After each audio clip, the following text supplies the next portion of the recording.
Assalamualaikum warahmatullahi wabarakatuh.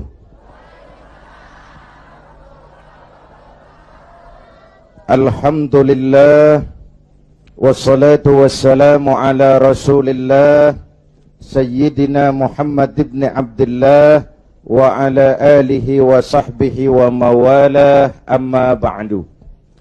Para ulama yang saya muliakan, para pejabat baik sipil, TNI dan Polri, hadirin hadirat ma'asyiral muslimin yang berbahagia. Alhamdulillah, malam ini kita dapat bertemu dan berkumpul di tempat ini mengikuti tabligh akbar yang diselenggarakan oleh DPC bekerja sama dengan GMK dalam rangka Maulid mensyukuri nikmat kemerdekaan. Hadirin yang saya hormati, apa hubungan Islam dengan kemerdekaan? Pertama, Islam telah memberikan sugesti, dorongan, semangat, rangsangan kepada orang-orang tua kita dulu untuk bangkit berjuang melawan penjajah. Islamlah agama yang mengajarkan bahwa cinta tanah air bagian daripada iman. Betul? Hubbul watan minal iman. Tanah air kita bukan Aljazair. Tanah air kita bukan Palestina, bukan Arab Saudi, bukan Yaman. Tanah air kita Indo. Mencintai Indonesia juga bagian daripada iman. Yang datang menjajah kebetulan kafir. Ini cikal bakalnya nih. Yang datang menjajah kebetulan kafir. Bertemulah cinta tanah air dengan semangat jihad yang diajarkan agama. Maka bangkitlah para ulama dengan jamaahnya, kiai dengan santrinya, bahu-membahu bersama tentara berjuang melawan penjajah Belanda. Pernah lihat gambar Imam Bonjol? Pernah? Pakai sorban. Pakai apa? Kalau pakai sorban pasti bukan pendeta Saulin. Pernah lihat gambar Pangeran Diponegoro? Bukan cuma pakai sorban, pakai gamis. Ketika Belanda dengan licik berhasil menangkap Pangeran Diponegoro, pengikut-pengikutnya termasuk Kiai Mojo, Kiai Maja, mundur ke pedalaman, membentuk kantong-kantong perjuangan. Berupa apa? Pesantren. Pesantren selain sebagai tempat menimba ilmu, juga merupakan kantong perjuangan untuk melawan penjajah. Yang berjuang memerdekakan Indonesia selain tentara, ulama dengan jamaahnya, kiai dengan santrinya, pejuang-pejuang nasionalis beragama Islam. Tidak percaya sensus kubur pahlawan. Ibu bapak, saudara-saudara hadirin, malahan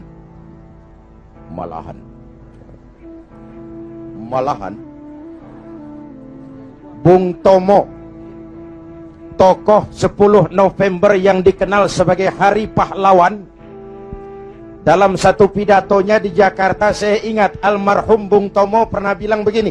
Ini pidato Bung Tomo, saya ulang. Andai kata tidak ada kalimat takbir, ini ucapan Bung Tomo. Andai kata tidak ada kalimat takbir, saya tidak tahu, kata Bung Tomo, dengan apa saya harus menggerakkan putra-putra terbaik bangsa untuk bangkit berjuang melawan penjajah. Begitu Allahu Akbar, semangat jihad menggelora. Belanda kecil, mati tiket ke surga. Coba pakai kalimat lain, nggak serem. Woi, perang, perang, malah mundur orang. Tapi begitu Allahu Akbar, kalimat ini refleksi dari nilai keyakinan. Ibu bapak, saudara hadirin yang saya hormati, Ketika itu pilihan perjuangan cuma dua, merdeka atau mati. Betul? Orang-orang tua kita berjuang gak mikirin nanti saya jadi bupati di mana kalau merdeka. Nanti saya dapat kursi apa kalau merdeka. Tidak. Ikhlas membela tanah air sebagai bagian daripada nilai-nilai keimanan. Dulu iman untuk merebut kemerdekaan. Sekarang iman untuk mengisi kemerdekaan. Ya Bu? Ya Bu? Apa?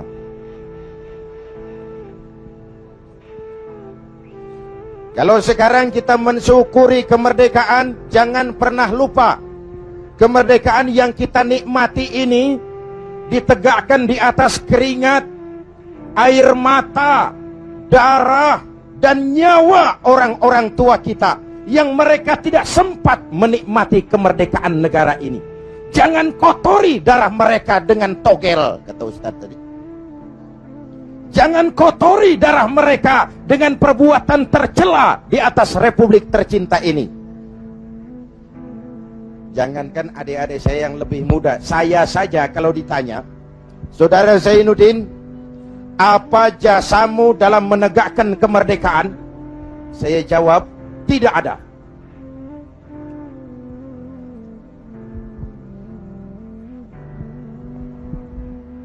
Ngomong apa saya barusan? Kalau saya ditanya, Saudara Zainuddin, apa jasamu dalam menegakkan kemerdekaan? Saya jawab, tidak ada. Kenapa? Karena tahun 45 saya belum keluar. Itu saya. Tapi saya harus tahu diri dong. Kalau sekarang saya bisa minum air kelapa, itu karena orang-orang tua saya sudah nanam pohon kelapa. Betul? Nih adik-adik kecil nih, pernah minum air kelapa enggak? Pernah nanam pohon kelapa? Enggak pernah. Kalau sekarang kita menikmati indahnya merdeka, jangan pernah lupa. Kemerdekaan ini bukan hadiah Belanda, bukan kado Jepang, tidak turun dari langit laksana turunnya embun di waktu malam. Kemerdekaan tidak muncul hanya dengan simsalabim abragadabra. Kemerdekaan ini keringat, air mata, darah, dan nyawa orang-orang tua kita. Ya Bu, ya Pak, syukuri dengan tahlilan kepada arwah para pahlawan. Agustusan ngibing sampai subuh. Tuh arwah para pahlawan gile, roh gua dijogetin.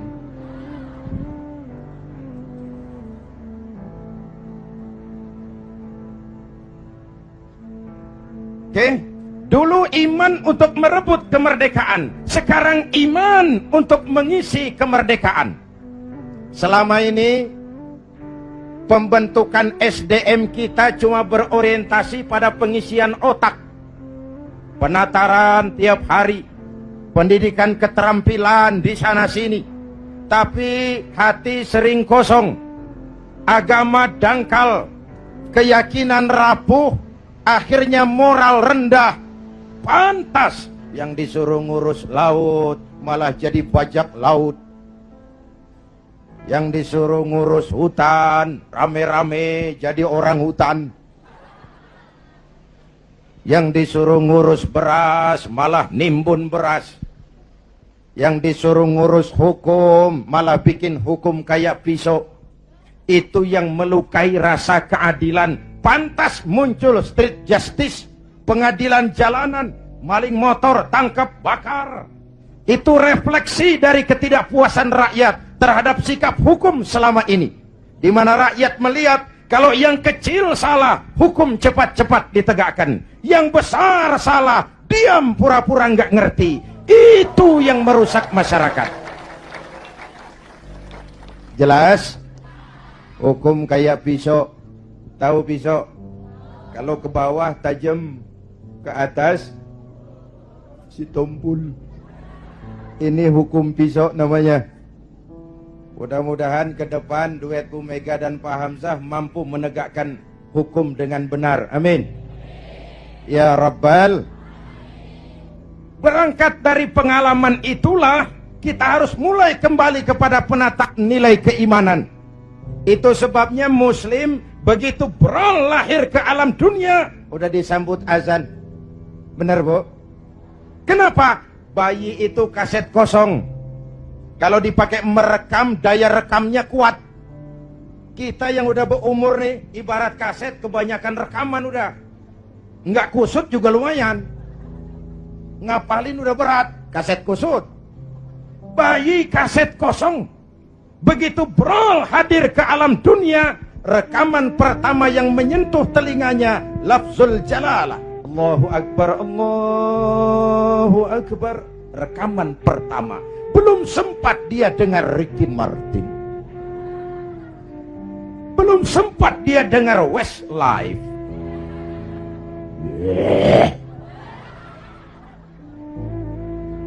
Kok tahu, kok tahu.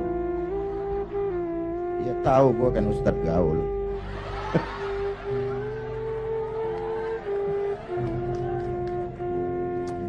Suara pertama yang masuk telinganya Allahu Akbar, suara iman. Ya Bu, itu artinya apa? Pesan pertama orang tua, nak, kamu nanti boleh jadi tentara, tapi tentara beriman. Kamu boleh jadi polisi, asal polisi beriman. Jadi pejabat, pejabat beriman. Jadi pedagang, pedagang beriman. Jadi petani, petani beriman. Jadi nelayan, nelayan beriman. Jadi teknokrat, teknokrat beriman. Jadi seniman, seniman beriman. Jadi artis, artis beriman. Jadi maling. Nggak ada, mana ada maling beriman. Kalau iman landasannya insya Allah aman. Betul? Dengan mensyukuri nikmat kemerdekaan, ayo kita mengadakan recovery terhadap sikap mental selama ini. Berangkat lagi dari nilai keimanan. Jaga baik-baik, wariskan kepada anak-anak kita. Peristiwa kemarin, bulan kemarin, apa perubahan terjadi begitu cepat. Mulai dari digelarnya sidang istimewa, dicabutnya mandat Gus Dur, dikukuhkannya Bu Mega sebagai presiden, dipilihnya Pak Hamzah Has sebagai wakil presiden. Kalau kita berangkat dari nilai keimanan, maha benar Allah, wa tilkal ayyamu nudawiluha bainan nas. Hari itu kami putar di antara manusia. Ada saat datang, ada waktu pergi. Ada hari lahir, ada saat kembali. Ada waktu dilantik, ada saat menyerahkan jabatan. Hidup cuma nungguin giliran. Maka kalau lagi di atas berkuasa, jangan busung dada dan lupa daratan. Kalau lagi nyungsep di bawah, jangan putus asa dan protes Tuhan. Oi. Oi. Oi, oi, oi.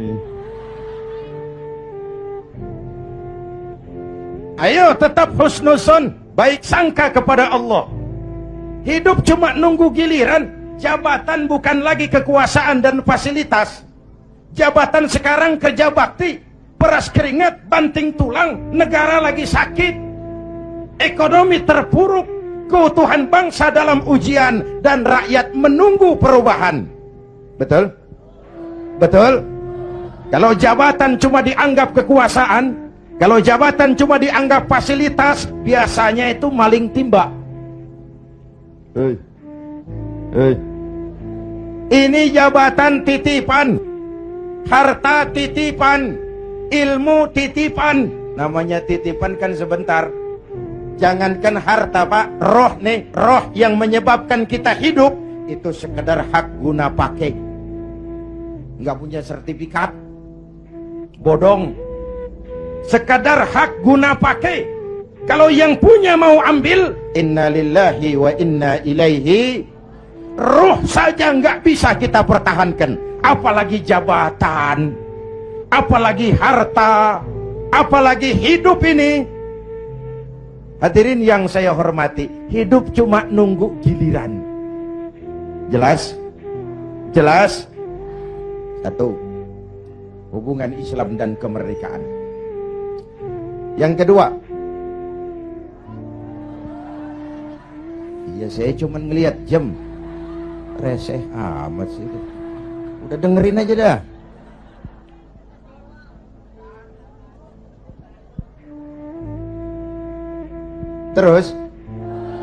Terus menghina. Ini ustadz bukan tukang parkir. Terus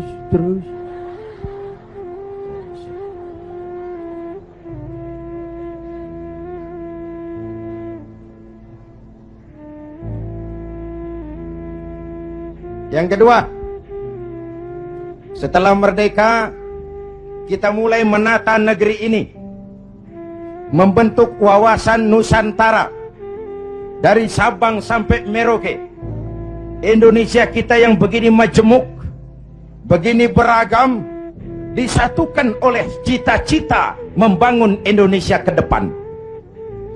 Agama yang memberikan dorongan ke arah lahirnya persatuan dan kesatuan adalah Islam. Ia membebaskan manusia dari ras diskriminasi. Dari mana ke orang datang, apa ke warna kulitnya, dari suku apa ke ia dilahirkan, kalau akidahnya sama, itu kan saudara kita. Benar? Benar? Semalam saya cerita nih, saya mau cerita, mau dengar nggak? Saya punya teman, Pak.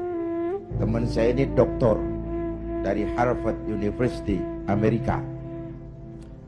Kenalan sama saya pada waktu saya berada di San Francisco.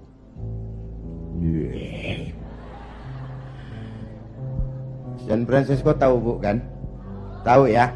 Itu dari Tambun ke kanan. Tahu.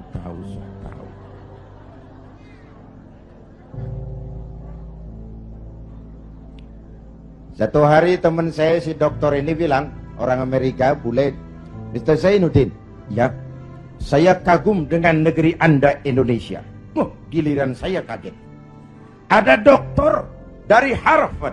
Harvard itu perguruan paling bergengsi di Amerika. Dia menyatakan kagum dengan Indonesia.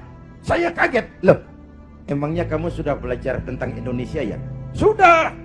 Kenapa? Yuk kagum dengan Indonesia. Kenapa saya bilang? Indonesia negara Anda, Mr. Zainuddin. Negara Anda besar. Dalam rangka mensyukuri kemerdekaan, kita bangga dulu jadi anak bangsa.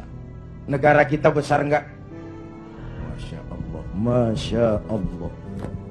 Republik Indonesia kita ini 17.000 pulau.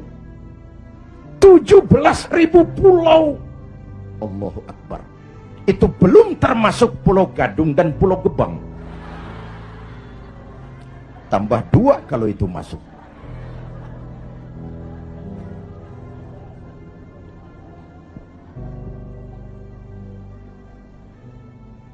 Buminya mengandung minyak, gas, batu bara, barang tambang lain. Lautnya kaya, hutannya kaya. 17.000 pulau terhampar sepanjang garis khatulistiwa. Hijau, ranau, subur, makmur, kemah, ripah, loh, jenawi, toto, tentrem, kertora, harjo.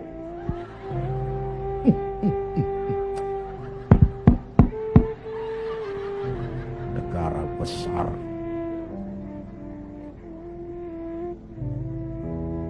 Sampai teman saya orang Arab lain lagi, dia bilang, Indonesia guys, Indonesia bagus. Saya bilang, bagus apanya, Arab? Indonesia negeri Anda subur. Tongkat ditanam jadi pohon. Namanya singkong. Tongkat ditanam jadi pohon. Kami pohon ditanam jadi tongkat. Mati tuh pohon itu.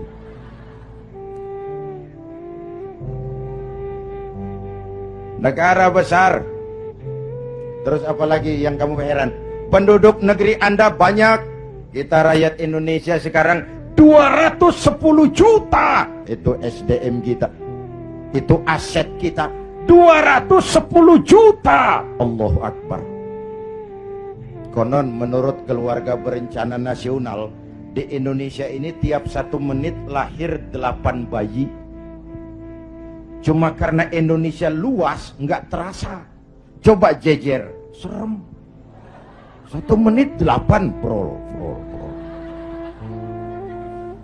Ini kan menyangkut sekolah yang harus kita siapkan, lapangan kerja yang harus kita sediakan, kesehatan yang harus kita pikirkan, pertumbuhan penduduk kan artinya itu. Pertumbuhan penduduk artinya lapangan kerja, sekolah, kesehatan. Ibu bapak hadirin yang saya hormati. Negara besar, penduduk banyak, agama macam-macam. Ini faktor ketiga. Di Indonesia paling banyak agama.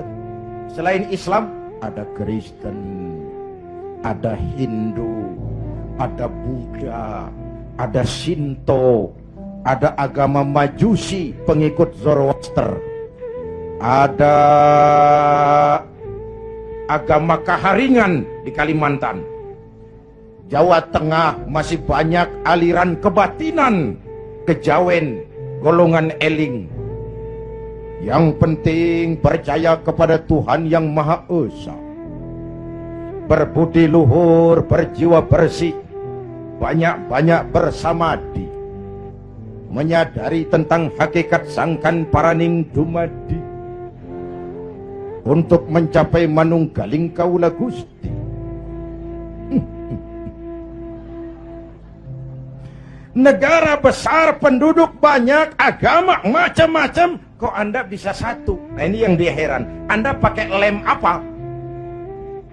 Saya bilang lemnya 2. Pertama, 87% penduduk Republik ini Muslim. Watak Islam itu rahmatan lil. Kalau besar, dia mampu melindungi yang kecil. Kalau kecil, dia mampu menjaga diri. Ini bukan umat teroris, ini umat cinta damai.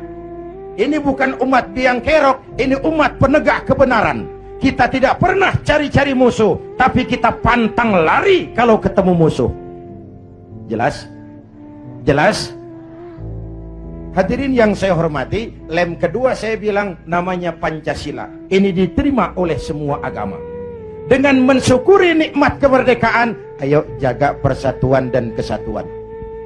Pagelaran bulan kemarin dalam pengembangan demokrasi kita harus jadi pelajaran betapa kita harus menghormati perbedaan. Jangan beda dianggap musuh. Kalau beda dianggap musuh, kapan kita mau dewasa?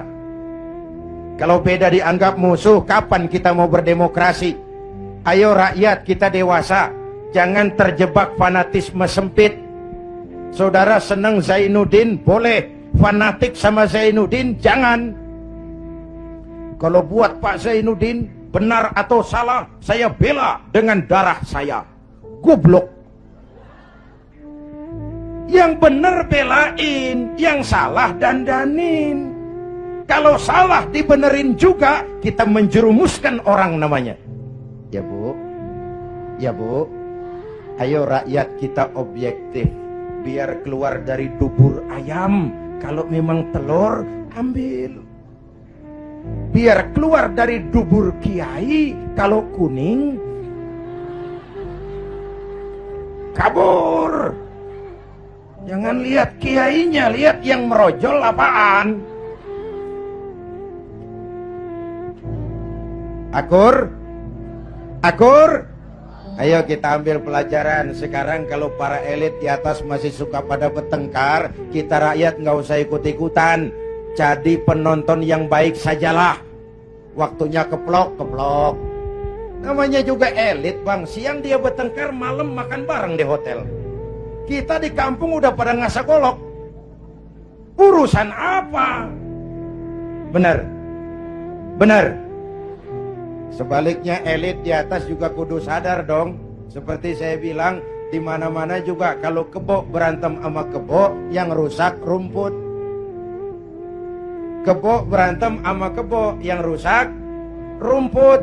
Pemimpin bertengkar sama pemimpin, yang bingung pengikut. Di mana-mana sejak dulu kalau kebo berantem sama kebo, yang rusak rumput. Maka kita menghimbau kepada para kebo.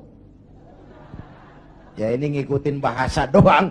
Kita menghimbau kepada para kebo, berhenti dah berantem supaya rumput tumbuh subur. Amin. Kita nih rakyat kecil udah capek. 3 tahun terpuruk, di atas namain, dijadiin address. Padahal kita kan rakyat kecil, tuntutan nggak banyak-banyak amat. Si Ahmad aja yang banyak. Rangsangan saya Pak, kita nih rakyat kecil, asal keadaan aman, bisa kerja, makan cukup, anak bisa sekolah, rapi urusan. Bener? Yang mau jadi presiden si Ahmad, si Baduk, bodo amat kita mah. Ya Bu, yang penting Pak keadaan aman, bisa kerja, makan cukup, anak bisa sekolah, rapi udah. Ada rezeki dikit, kawin lagi. Umpamanya ini, umpamanya,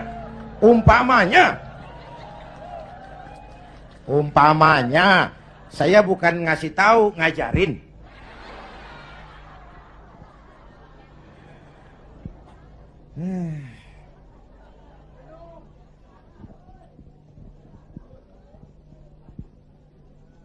Ibu bapak, saudara-saudara hadirin, jadi mensyukuri nikmat kemerdekaan, jadilah lem perekat menjaga keutuhan bangsa. Kenapa? Keutuhan kita dalam ujian, apalagi kemarin-kemarin kan istilah saya musim Pak Bendot. Kipas, angin, tukang kipas gentayangan, tukang kompor lebih banyak daripada tukang lem. Angetin sono, sundut sini, panasin sono, bakar sini. Begitu kebakaran dia kabur, tepuk tangan, kita yang tekor.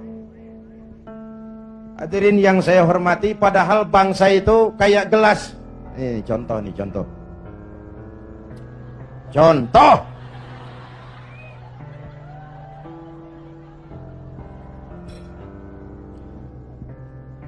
Bukan mau minum, contoh. Usil aja, heran. Orang ngasih contoh kudu jelas. Contoh. Bu, ini gelas kalau pecah bisa ditambal nggak? Nah, bangsa kayak gelas bang. Begitu pecah nggak bakal bisa ditambal. Timur udah pisah dari Indonesia. Mimpi narik lagi Timur ke Indonesia. Mimpi. Kenapa? Gelas udah pecah, nggak bakal bisa ditambal. Uni Soviet gelas besar, negara besar, bersama Amerika jadi polisi dunia, dihantam glasnost yang kebablasan, Gorbachev terpental, Soviet pecah jadi negara kecil berkeping-keping. Tidak mungkin menyatukan lagi Soviet. Kenapa? Gelas udah pecah, nggak bakal bisa ditambal. Jelas? Jelas? Oh, baru minum.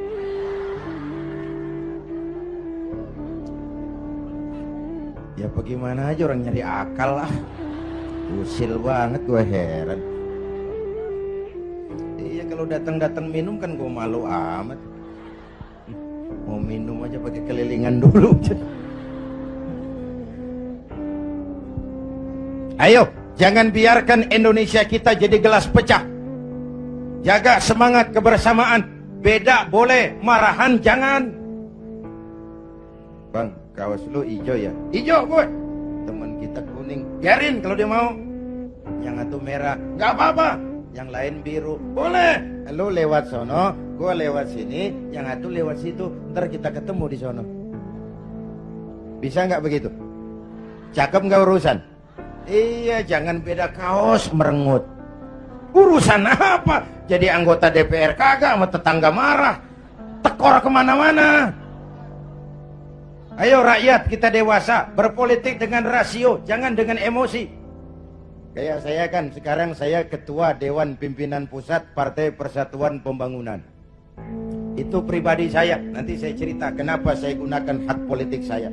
Tapi saya tidak akan memaksakan pendirian ini kepada hadirin. Itu resiko saya gunakan hak politik saya pulang kampung P3. Perkara saudara, terserah, saya menghargai pendirian saudara. Mau ikut saya, alhamdulillah. Mau pilih P3, silakan. Mau berjuang dengan yang gambarnya Ka'bah, boleh. Terserah aja itu sih. Namanya hak demokrasi, nggak boleh dipaksa-paksa dong, ya nggak?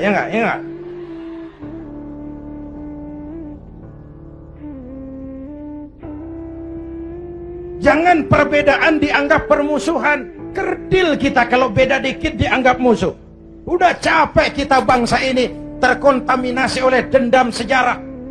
Di zaman Bung Karno, yang tidak sesuai dengan Bung Karno dicap kontra revolusi. Lalu Bung Karno jatuh, muncul Orde Baru. Bung Karno dianggap Orde Lama. Di zaman Orde Baru, yang tidak sesuai dengan Pak Harto dianggap Orde Lama. Lalu Pak Harto jatuh, muncul lagi reformasi. Di zaman reformasi, yang tidak sesuai dengan keinginan kita segera diacap Orde Baru. Kapan mau selesai kalau naik ini bantai itu, naik itu sikat ini, terkontaminasi oleh politik balas dendam?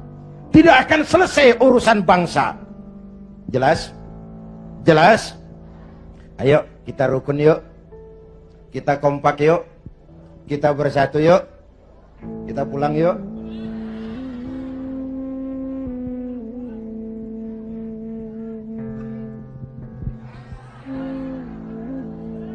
Sampai jam berapa nih? Jam 2. Jam 2. Lu ngundang apa ngontrak? Jam 2, jam 2.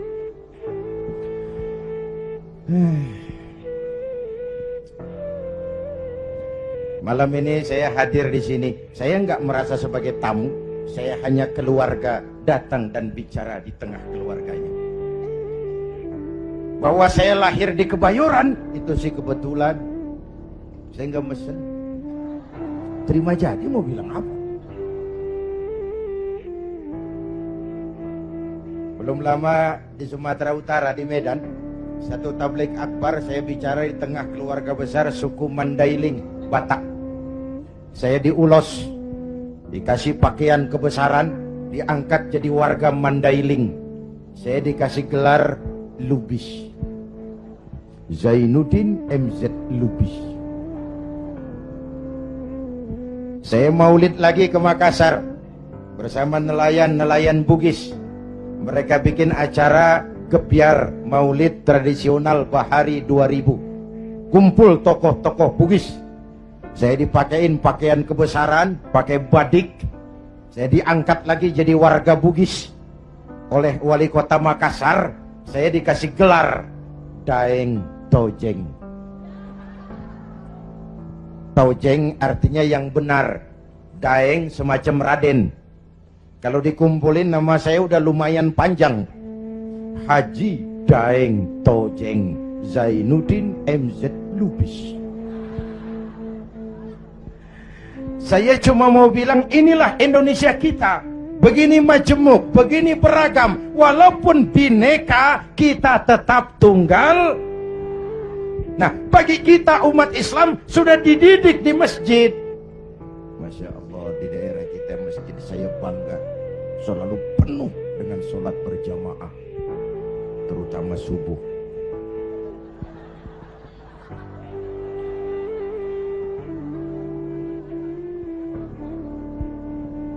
Saya tahu saya subuh sering lewat sini. Kalau udah subuh penuh sampai keluar, nggak ada yang masuk.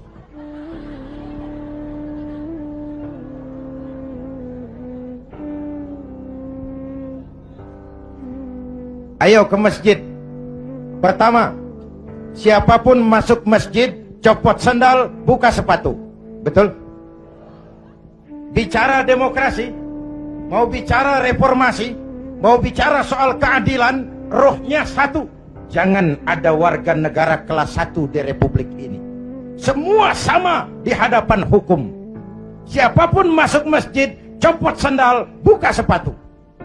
Lurah masuk masjid, buka sepatu, Rah.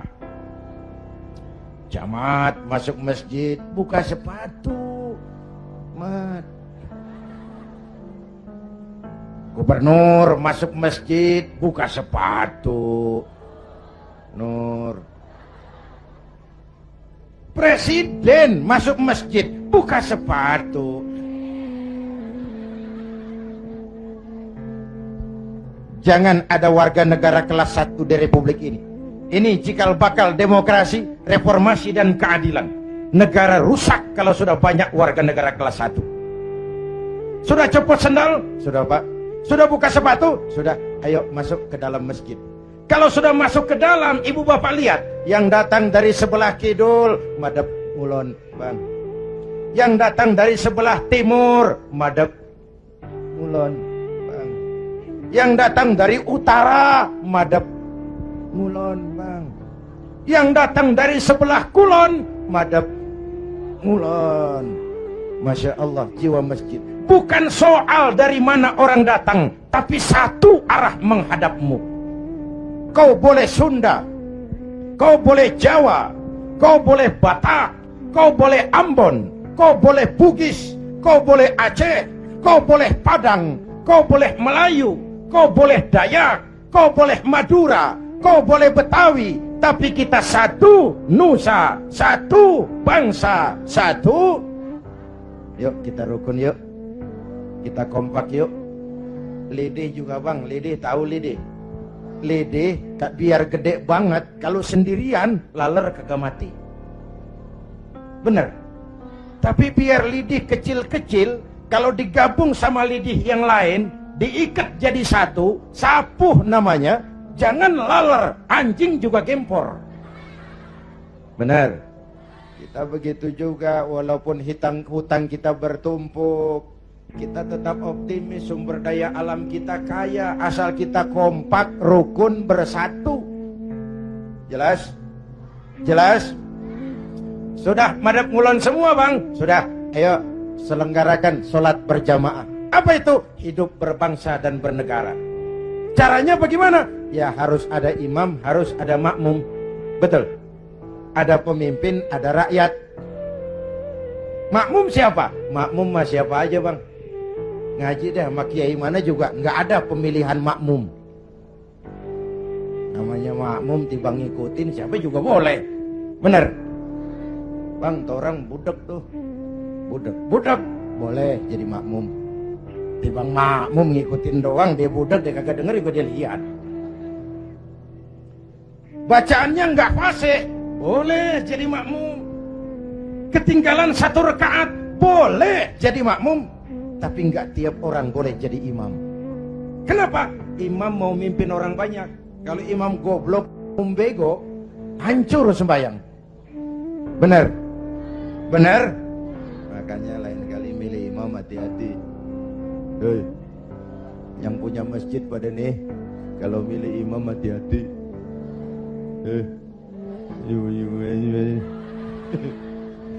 Saya pesan yang pada punya masjid, kalau milih imam hati-hati.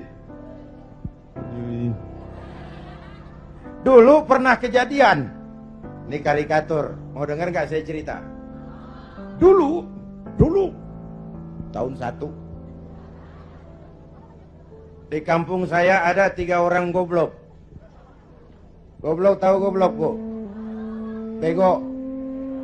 Bego tahu bego? Minum es ditiup.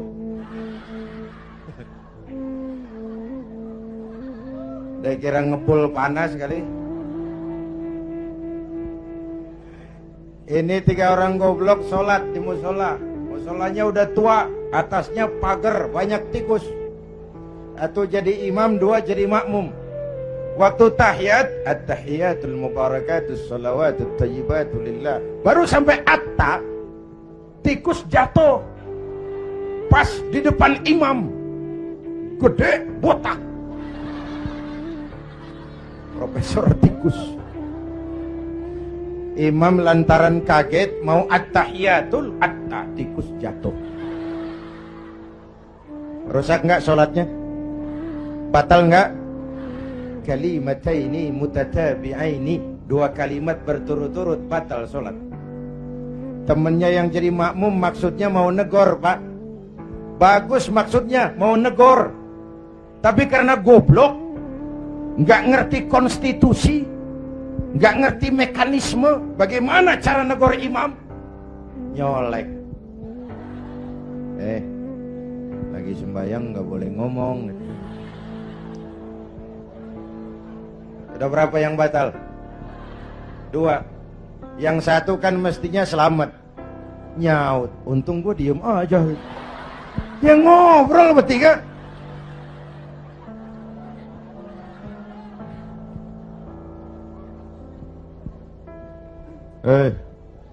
Nyari imam hati-hati. Ya Pak.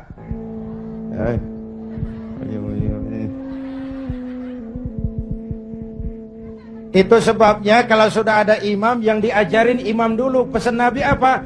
Idza amma ahadukumun nas falyukhaffif. Kalau kamu jadi imam, ringankan solatmu, jangan terlalu panjang. Kenapa? Makmum nggak sama kekuatannya. Ada makmum yang tua renta, diri aja udah gemeter. Ada makmum yang punya darah tinggi, kalau sujud kelamaan palanya sakit. Ada makmum yang udah janji habis sembahyang mau terima duit. Kalau imam kelamaan kelas odan makmum. Imam harus tahu keadaan makmum. Pemimpin harus punya sense of crisis. Rakyat saya ini keadaannya lagi bagaimana? Kalau saya begini pantas apa enggak? Jangan udah diangkat jadi imam lupa daratan. Sembahyang isya berjamaah, rakaat pertama selesai Fatihah, Yasin. Makmum ikut si ikut, nggak punya pilihan lain, tapi hatinya kan ngedumel. Kata makmum, paling sekali ini gua sembahyang di sini. Gua kapok punya imam begini nih.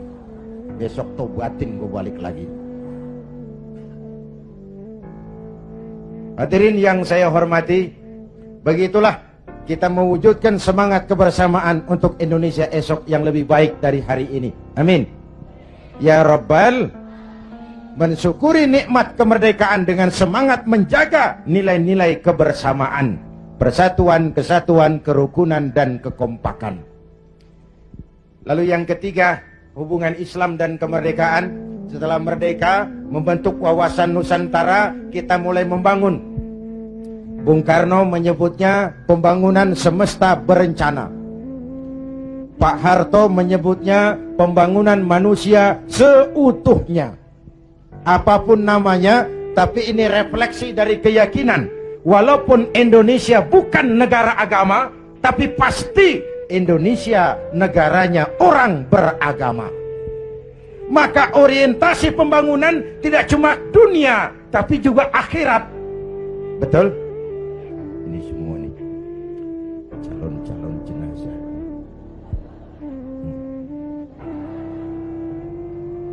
Tadi di awal saya bilang hidup cuma nunggu giliran, akhirnya giliran mati. Betul? Cuma kapan mati itu yang kita nggak tahu.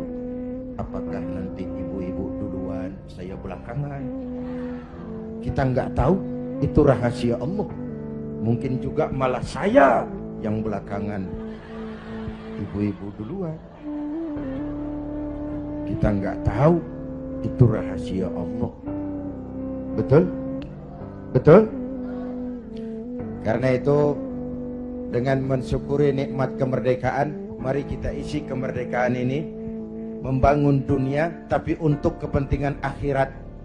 Ya Bu, ya Pak, ayo kita kompromi kepada Allah dengan memasyarakatkan istighfar, mengistighfarkan masyarakat.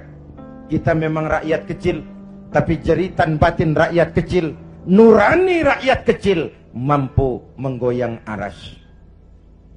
Hadirin yang saya hormati, hanya dengan wujud keseimbangan seperti itu, ada hidup sesudah mati, ada akhirat sesudah dunia, kita bisa berharap mencapai fid dunya hasanah wa fil akhirati hasanah. Ibu bapak hadirin, ini sekelumit tentang mensyukuri nikmat kemerdekaan. Nah sekarang saya mau bicara soal partai, karena yang ngadakan ini DPC P3. Banyak pertanyaan, mengapa makhluk bernama Zainuddin MZ yang dulu katanya tidak kemana-mana tapi ada di mana-mana, kok memutuskan turun lagi ke panggung politik? Tentu ada asbabun nuzul. Ini saya mau cerita asbabun nuzul. Saya mulai berkenalan dengan politik lebih dulu daripada menjadi mubalik. Tahun 71 saya sudah ikut politik praktis. Waktu itu saya jadi juru kampanye Partai Nahdlatul Ulama. Pemilu pertama di zaman Pak Harto yang diikuti oleh 11 partai. Ini historisnya nih. Tahun 74 terjadi fusi 4 partai Islam, NU, Parmusi, PSII, Perti, melebur jadi satu. Terjadi fusi, lahirlah Partai Persatuan Pembangunan. Asasnya Islam, lambangnya Ka'bah, hasil istikharah Hadratus Syekh Kiai Haji Bisri Samsuri, Rais Suriah Nahdlatul Ulama waktu itu, yang adalah kakeknya Kiai Haji Abdurrahman Wahid. Maka pemilu tahun 77 dan 82, selain duduk di MPC, saya tetap kampanye buat Partai Persatuan. Duet sama Haji Roma Irama waktu itu, di zaman galak-galaknya Golkar. Tahun 77-82 Bu, kalau berangkat kampanye itu pamitnya pamit mati. Itu zaman-zaman Amir Mahmud, Amir Murtono, dan Amir-Amir lain itu. Nyawa taruhannya, padahal calon anggota DPR bukan, apalagi calon menteri, digaji kagak. Itu yang namanya panggilan jiwa. Karena partai ini asasnya Islam. Tujuannya amar ma'ruf nahi munkar untuk kemaslahatan bangsa dan negara. Kenapa? Negara ini kan kayak kapal, Pak. Kapal laut. Orang naik kapal laut kelasnya nggak sama. Ada yang di dek kelas 1, kelas 2, ada yang kamarnya di bawah. Kalau yang dapat kamar di bawah perlu air, dia kudu ke atas. Lewat tangga, jalan jauh, capek, keringetan. Potong kompas. Ngapain gua ke atas jauh-jauh, air deket banget, cuman dibatasin dinding kapal. Gua bor aja nih kapal nih. Ntar air masuk kamar-kamar gua udah bayar pakai duit gua, yang ngebor juga gua, orang lain jangan ikut campur. Kalau didiemin kapal dibor, bocor nggak? Mula-mula sedikit, makin lama makin banyak makin sulit dikendalikan. Akhirnya kapal miring, tenggelam. Kalau kapal tenggelam, yang mati yang ngebor doang.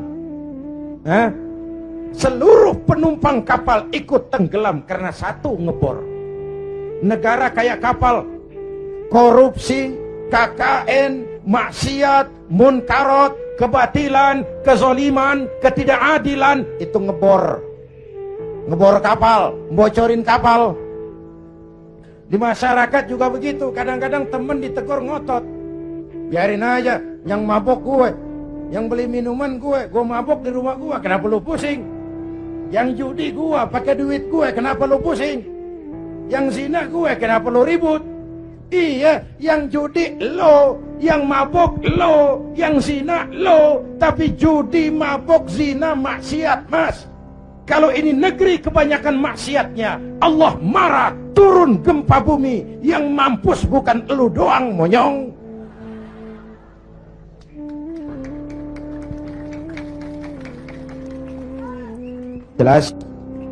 Jelas? Iya, kalau kita makan nangka kena getah sih resiko. Enggak makan nangka kena getah, sial namanya. Jelas. Nah, singkat cerita, lalu tahun 83-84 diundangkan asas tunggal Pancasila.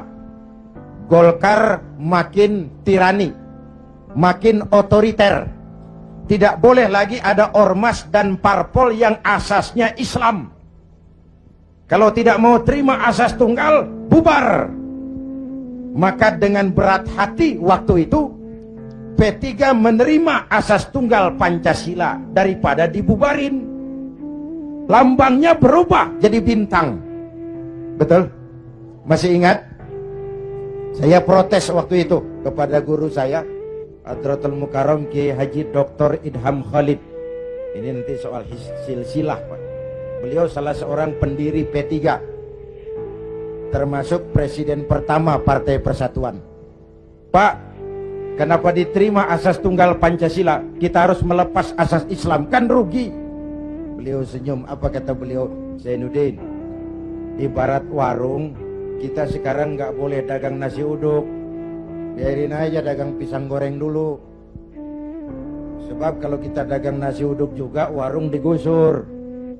Biarlah dagang pisang goreng dulu, yang penting masih punya warung. Nanti kalau keadaan aman kita dagang lagi nasi uduk. Nah, Masya Allah, orang tua bijaksana. Tapi saya sudah kadang frustasi. Apa artinya lagi berpolitik kalau asasnya tidak Islam?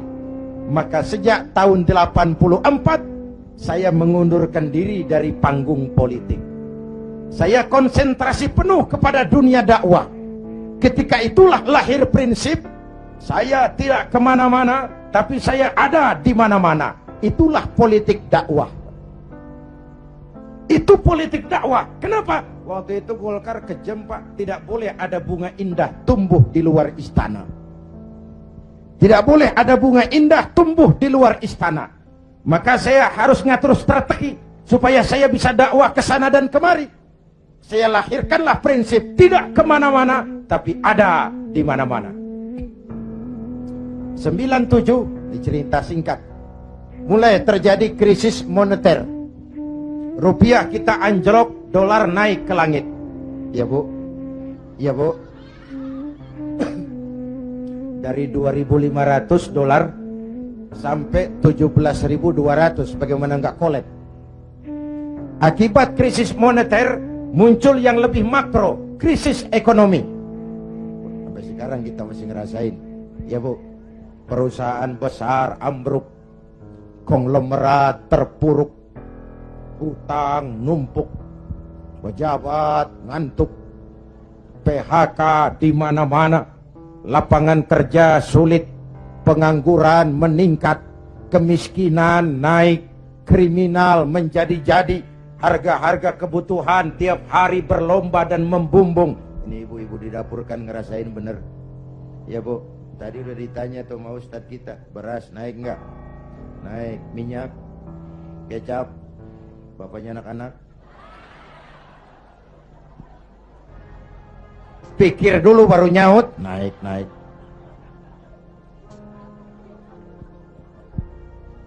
Biaya hidup makin tinggi, beban hidup makin berat. Masya Allah, di Jakarta Bang sekarang kencing aja gope. Bener, kencing gope. Teman saya ngasih duit ribuan, gak ada kembaliannya, disuruh kencing lagi. Orang udah tiris, bagaimana ngeluarinnya? La haula wa la quwata illa billah.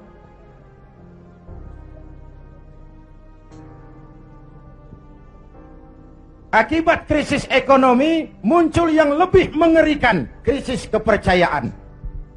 97. Reformasi bergulir, mahasiswa turun ke jalan, Pak Harto lengser. Ini turunnya Pak Harto, Pak Bu, saya punya dua catatan penting. Pertama, betapa besar arti kepercayaan. Ini kan PDIP sama P3 lagi dapat kepercayaan. Jadi orang nomor 1 dan nomor 2 di Indonesia. Nyari kepercayaan berat, menjaga kepercayaan lebih berat. Kalau dipikir-pikir Pak Harto kok bisa turun? Apa nggak punya duit? Banyak. Apa nggak didukung tentara? Oh, sebagai presiden dia panglima tertinggi ABRI, Pangkostrat mantunya. Kok turun? Jawabannya tidak dipercaya. Hei, hei, tidak dipercaya. Nih pelajaran nih. Nggak punya duit bisa minjam, nggak punya beras bisa minta, nggak dipercaya turun. Betul? Luar biasa kepercayaan itu. Ibu-ibu dari sore mau duduk di sini, nggak minum, nggak makan, kan karena percaya sama saya. Bener? Entah lu nggak percaya, gua bacok. Bener Bu, kepercayaan penting. Orang kayak Saddam Hussein, orang kayak Muammar Gaddafi, orang kayak Fidel Castro, secara ekonomi diembargo habis-habisan oleh Amerika, dikucilkan dari pergaulan internasional. Tapi Saddam tetap mimpin Irak, Gaddafi tetap mimpin Libya, Castro tetap mimpin Kuba. Kok bisa? rakyat percaya sama pemimpinnya.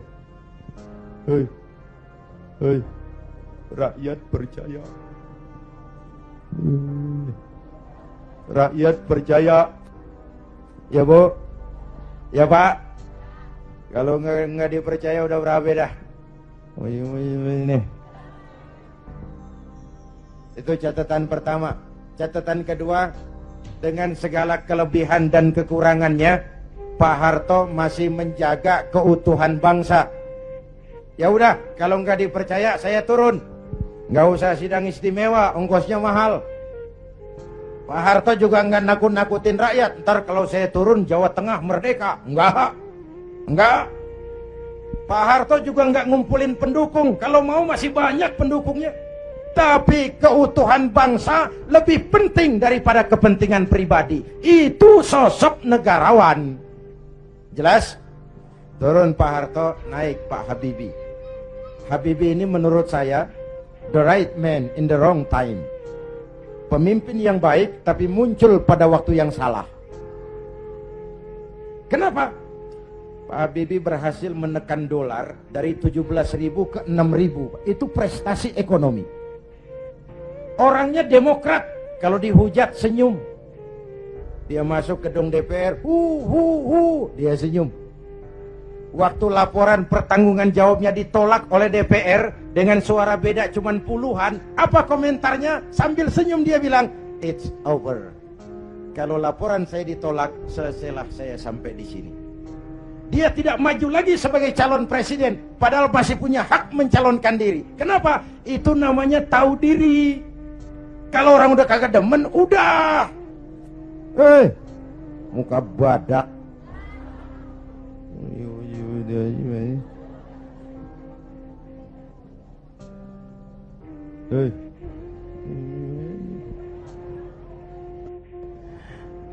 Ibu bapak hadirin, nah setelah reformasi bergulir, muncul begitu banyak partai. Betul? Partai yang Islam saja tidak kurang 20 partai. Saya bingung lagi. Tadinya saya pengen ada partai yang berasaskan Islam. Begitu muncul, begitu banyak. 20 lebih partai Islam. Termasuk yang tidak punya anggota. Papan nama. Makanya saya tetap tiarap. Lalu tahun 99 diadakanlah pemilihan umum. Diikuti 49 partai. Innalillahi wa inna ilaihi raji'un. 49 partai, termasuk 20 lebih partai yang asasnya Islam. Saya bingung. Ini mana teman mana lawan. Maka pemilu 99 saya tetap tiarap. Istri dan anak-anak saya turun kampanye. Ngeramehin, ya apalagi kalau bukan P3. Tapi saya tetap belum tergerak. Selesai pemilu, terbentuklah MPR dan DPR. Kemenangan rankingnya PDIP juara 1, Golkar juara 2, P3 juara 3, disusul PAN dan PKB. Menjelang sidang umum itulah saya kepada sekretaris minta dihubungkan untuk bicara dengan Pak Hamzah Has. Tolong, saya mau bicara sama Pak Hamzah. Bicara lewat telepon. Akhirnya kata Pak Hamzah, begini sajalah, kalau Kiai mau ketemu saya, jangan Kiai ke rumah saya, biar saja saya saja yang ke rumah Kiai. Maka Pak Hamzah Has pun datang ke rumah saya. Belum wapres waktu itu Pak. 3 kali pertemuan di rumah saya bilang, Pak Hamzah, saya ini merasa berdosa. Kenapa partai Islam kok cuma juara ketiga? Kenapa partai Islam tidak diminati oleh orang Islam sendiri? Analisisnya macam-macam.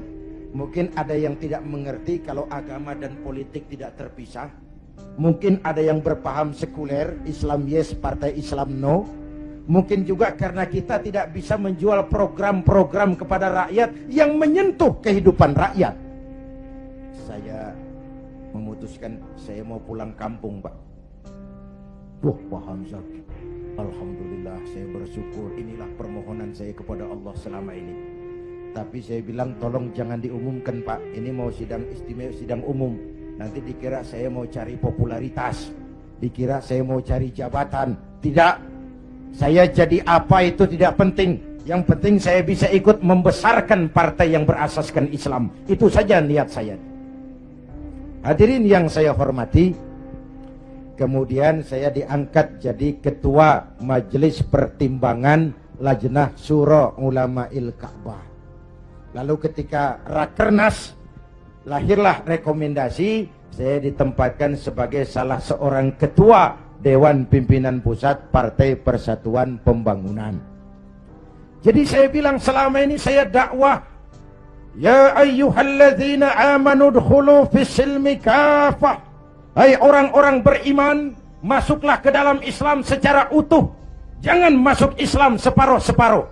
Kalau Islam katamu, Islamlah cara kau berdagang, Islamlah cara kau bertetangga, Islamlah cara kau berumah tangga, Islam jugalah cara kau berpolitik. Jangan masuk Islam separuh-separuh. Ya Bu, ya Bu, Bu, jawab yang jujur. Kalau masuk separuh-separuh enak enggak?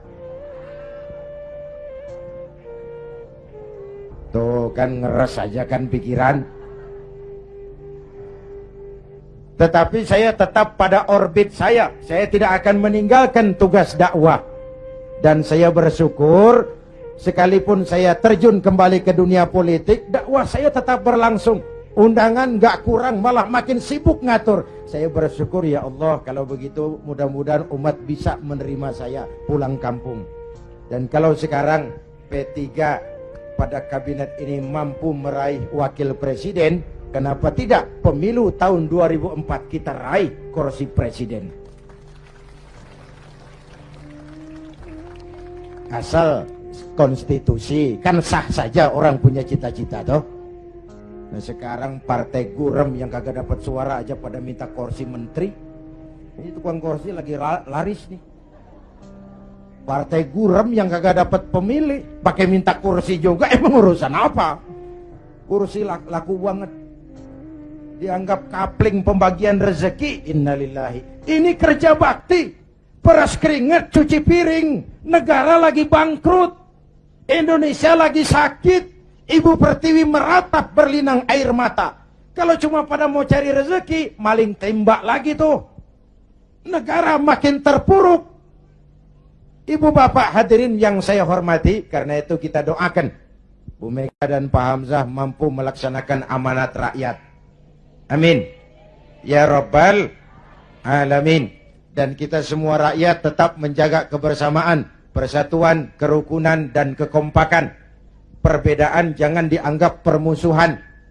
Justru ciri demokrasi, kemampuan memanage konflik, bukan menghilangkan konflik, tapi memanage konflik menjadi kekuatan untuk membangun ke depan. Hadirin, inilah sekelumit yang dapat saya sampaikan malam ini. Mudah-mudahan baik mensyukuri kemerdekaan maupun kehadiran saya di partai menjadi jelas adanya. Bukan karena target pribadi, tapi karena inginan memberikan kontribusi yang lebih real kepada umat, bangsa, dan negara tercinta ini. Terima kasih atas segala perhatian. Mohon maaf atas segala kekurangan. Jumpa lagi di lain kesempatan. Usikum wa nafsi bitaqwallah. Wassalamualaikum warahmatullahi wabarakatuh.